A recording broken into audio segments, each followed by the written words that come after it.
Pero ¿qué sucede? Cuando yo empecé a hacer la valoración, resulta que yo no conocía nada del negocio de esta gente. Y yo creía, y yo decía como recién graduado, es que yo sé de finanzas, ¿usted qué me viene a enseñar a mí?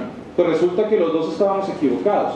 Primero, yo como valorador, yo no conozco el sector y son los dueños de la empresa los que saben cómo se maneja esa empresa y cómo funciona el mercado. Y eso es de vital importancia para la valoración de empresas. Segundo, al que está valorado, pues las cosas no valen por el amor que uno les tiene, las cosas valen es por la proyección de flujos de caja que yo voy a tener en el futuro con mi empresa, ¿de acuerdo? Dos cosas vitales e importantes. Yo siempre les pongo el ejemplo a mis alumnos de mi carro Volkswagen 1966, que si alguien me para en la calle y me dice, ¿usted cuánto lo vendería? Yo le digo, por ahí en 30 millones, pero de ahí a que me lo compren es otra cosa, ¿de acuerdo? ¿Por qué razón? Porque valor no es lo mismo que precio. El valor que yo le doy a una compañía, a una acción o a un activo no es lo mismo que el precio que el mercado está dispuesto a pagar.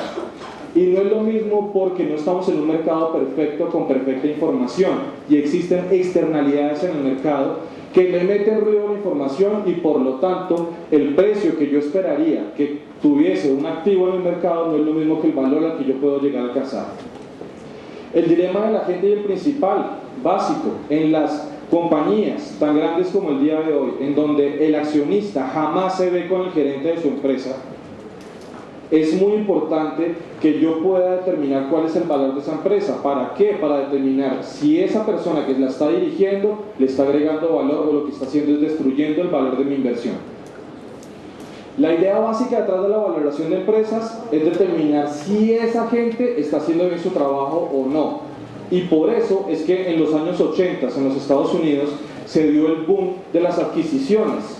¿Por qué? Porque una gente que tenía una gran cantidad de dinero empezó a ver que las acciones de las compañías en los años 80 en Estados Unidos no se comportaban como se deberían comportar y lo que entraron fue hacer compras forzosas de las compañías. ¿Cómo lo hicieron? Simplemente el directivo de esta compañía no está trabajando bien, no le agrega valor, así que señor, yo soy muy buena gente, le compro su compañía por 5 veces el valor.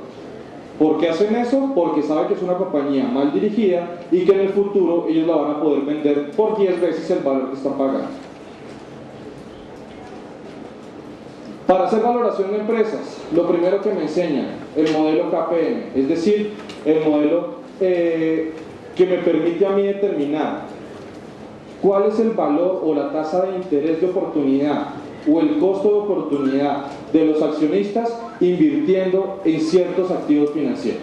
¿De acuerdo? Se ve complicado, pero no lo está. ¿Qué me dice esto?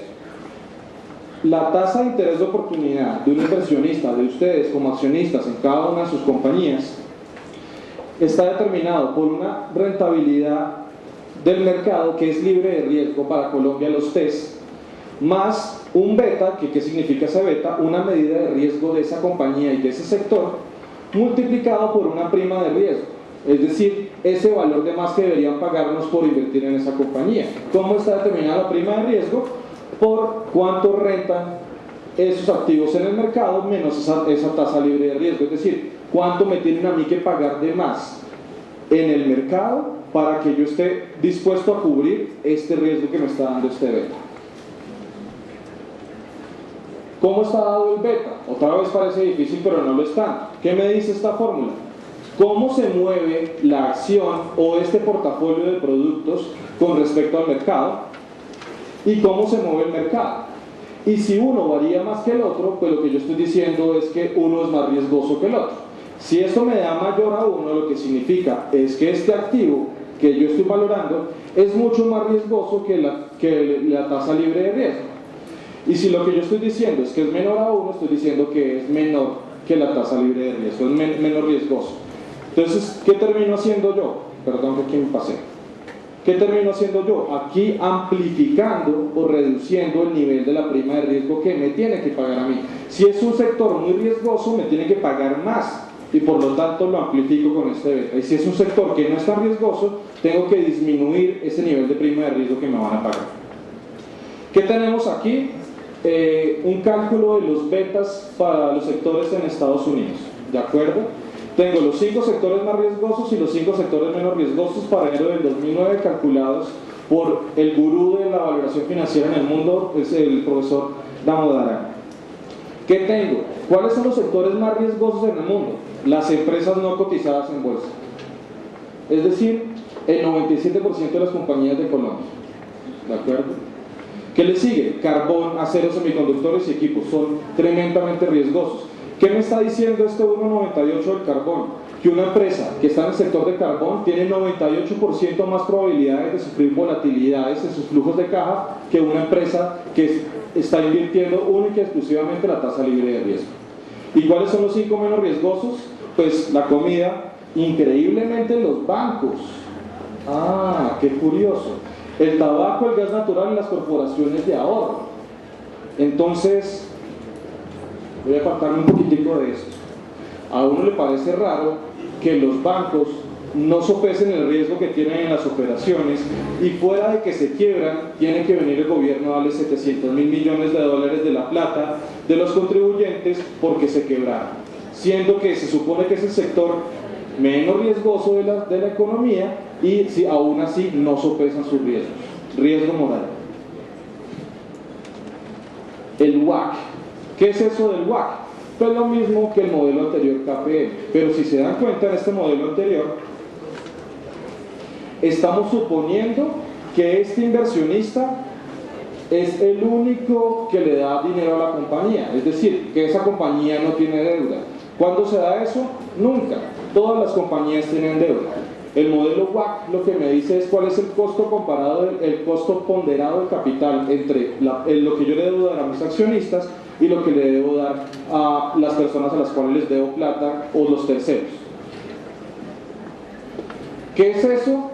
Pues esta fórmula, en donde aquí tenemos ese modelo KPM que alcanzamos a ver, es decir, ¿cuánto le tengo que pagar a mis accionistas? ¿Multiplicado por qué?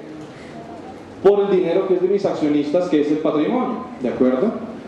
Más que lo que le debo yo a terceros, es decir, la deuda que tengo con bancos, acreedores, etcétera, multiplicado por la tasa promedio a la cual ellos me prestan el dinero, y eso multiplicado por 1 menos T. ¿Este T qué es? Los impuestos de renta, el impuesto de renta. ¿Por qué yo lo estoy multiplicando ahí? ¿Por qué se lo resto? Fácil, porque cuando yo tengo deuda, yo puedo llevar ese pago de intereses a mi PIG, y ese pago de intereses de mi PIG lo que hace es que me hace reducir el pago de impuestos, y por lo tanto lo multiplico por mis impuestos para ver cuál es ese escudo fiscal que yo tengo, y lo divido todo sobre el valor de la empresa contablemente, es decir, cuánto de esto corresponde a patrimonio, cuánto de esto corresponde a deuda, y lo que me dice eso es yo con quién estoy más endeudado y por lo tanto a quién le tengo que pagar más y cuál es el costo del capital dentro de mi empresa. Tenemos aquí una grafiquita que me muestra la sensibilidad de esa tasa de interés de oportunidad, el WACC, la tasa de interés de oportunidad a la que consigue capital las empresas versus la tasa del mercado. Si nos damos cuenta, en la medida que la rentabilidad del mercado sube, el WACC también sube, no en la misma proporción, pero también sube. ¿Por qué razón? Porque si los accionistas de mi empresa pueden obtener mejores rentabilidades en el mercado, lo que me van a decir es, o usted me paga más, o yo llevo mi dinero a esta otra rentabilidad, porque si no, no tiene sentido estar aquí. ¿Por qué sube en una menor proporción? Porque para esta gráfica en particular estamos suponiendo que el costo de la deuda no se aumenta. Si lleváramos el supuesto que el costo de la deuda también se aumenta, pues esta gráfica roja tendría que estar o paralela a esta o con una mayor pendiente, ¿de acuerdo? Entonces básicamente lo que me dice a mí es, en la medida que la tasa de interés se incrementa, yo esperaría que las acciones de las compañías en las cuales yo estoy invirtiendo mejoraran su rentabilidad. El Price Equity Radio, ¿qué es eso? Es un índice que me sirve a mí para determinar cuándo debo comprar o cuándo no debo comprar una acción. Uy, aquí tenemos problemas con la fórmula, pero bueno, menos mal es fácil y me la sé. Aquí arriba va el valor de mercado de las acciones. ¿Qué significa eso? ¿Cuánto valen todas las acciones de mi compañía por fuera, es decir, en la bolsa de valores? Y acá abajo, ¿qué tendríamos? La utilidad esperada de la empresa. ¿Qué me dice a mí eso? Si la acción está sobrevalorada o subvalorada. Si es un valor negativo y las únicas posibilidades de que el valor sea